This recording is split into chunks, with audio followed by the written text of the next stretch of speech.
Totally new for 2024, the Hyundai Santa Fe. It doesn't look anything like the outgoing generation Santa Fe, does it?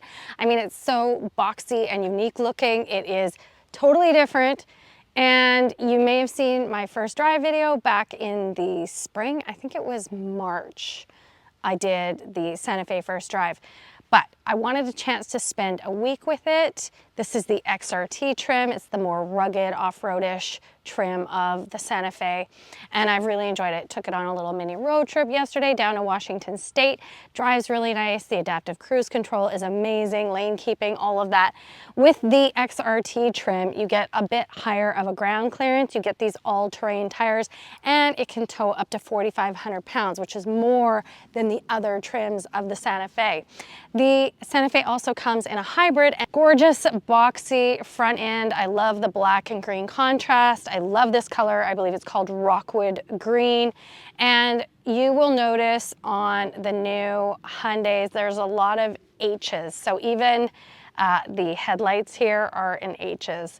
And you will see that throughout the car. There's a lot of H's on this. This nice little embossing here on the black gloss looks really good as well. Again, the black contrast with the green and the black cladding, it looks great. The black roof rails.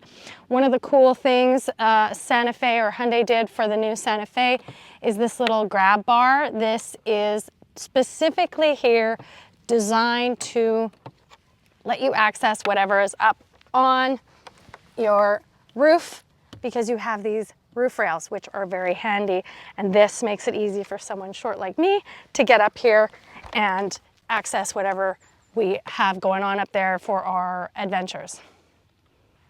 So this whole redesign of the Santa Fe was designed around this back tailgate. This tailgate goes, as you can see, almost all the way to both sides. It is very wide and it is huge. So they designed this for adventurous families, easy access to this back space.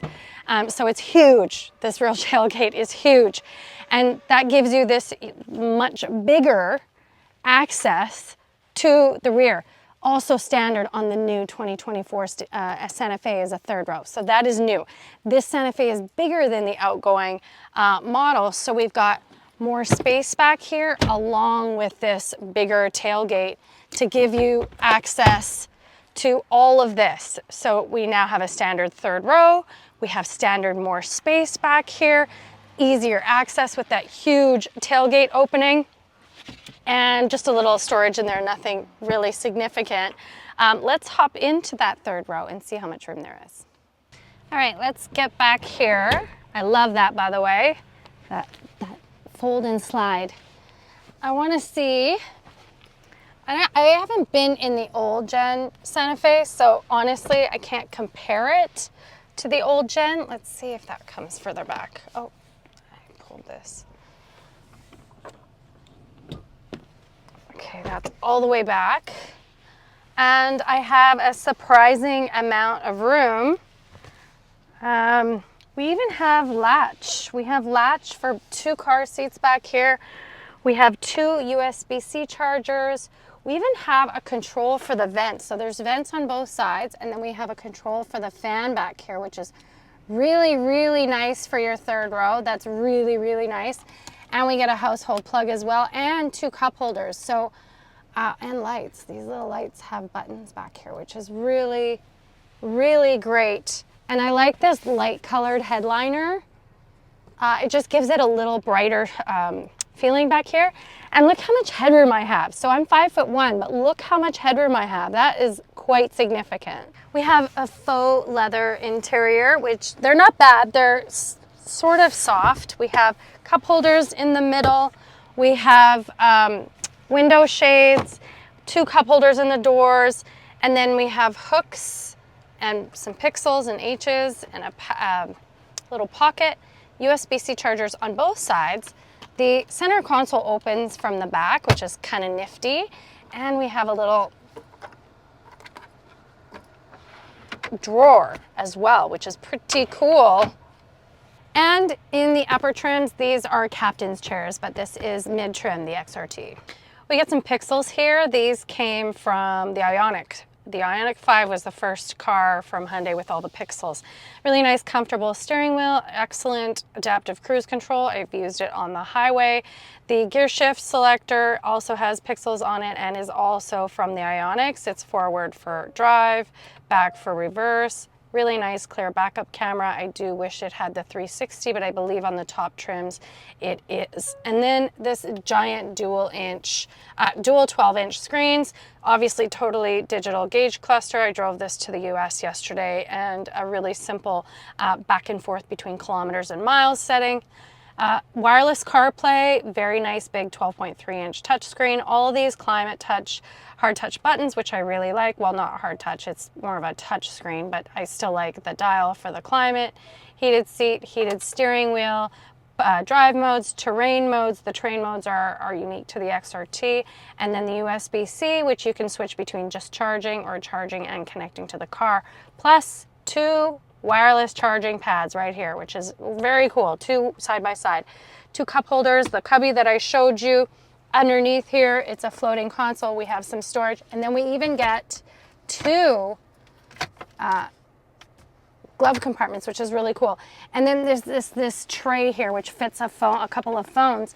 But in the top trim, you get like this germ killing tray here where you can throw a phone on it, it'll disinfect it. It's very, very cool. It's not on this XRT trim. But stay tuned, I'll have the hybrid soon. All right, let's take this XRT for a drive. I meant to show you how wide or long the front passenger and driver seat are because they're too long for my legs. So I have struggled to find a comfortable driving position in this Santa Fe. The seat just feels a little bit too big for me. That said, the material is good, even though it is a fake leather. It feels soft and cushy enough. It's just the seat's a bit too big for me. This is the 2.5-liter turbo 4-cylinder. It is a 277 horsepower, 311 pound-feet of torque, matched to an 8-speed dual clutch transmission. It is smooth, there is sport mode, but this isn't gonna win you any races. You're buying this for functionality, family comfort, space, and I loved the adaptive cruise control yesterday on the highway. It was fantastic. A nice clear digital screen with the speedometer and of course it has a speedometer, but the speed limit sign on the dash is always helpful as well. This is the more powerful gasoline engine option of the 2. And in the US, the base is a 2-wheel drive. So starts at just under 44,000 Canadian dollars and just under 34,000 US dollars. And this XRT trim, which is meant to be a little more rugged, sits mid-trim. There's 2 more trims above this one. This one will set you back just under 50,000 Canadian dollars and about 42,000 US dollars. What do you think of the redesigned Hyundai Santa Fe? I love the boxy shape. I think it just gives it a little more premium feel. And you just get a ton of options and features for the money. I think the value is really here. And I mean, we know that about Hyundai already, but this new Santa Fe, it just looks cool and it still has so much bang for buck. What do you think? Leave me a question or a comment and we'll see you soon.